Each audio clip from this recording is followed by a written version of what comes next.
ஆண்டவர் சொல்லுகிறார், பயப்படாதங்க. இந்த மாதத்துல காரியங்கள் வாய்க்கும், இந்த மாதத்துல அற்புதம் நடக்கும். நீங்கள் பயப்படுகிறபடி ஒன்று நடக்காது.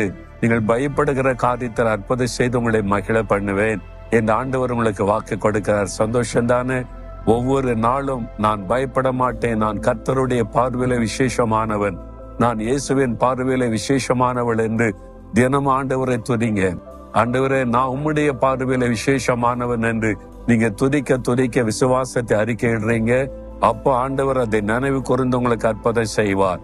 நீங்கள் பயப்படுகிற காரியம் நன்மையாய் மாறும். அற்புதங்களை பார்க்க போறீங்க. விசுவாசிக்கிறீங்களா? அப்ப விசுவாசத்தோட சொல்லுங்க, இயேசுவே, உம்முடைய பார்வையில நான் விசேஷமானவனாய் விசேஷமானவளாய் இருக்கிறதற்காய் சோதரம்.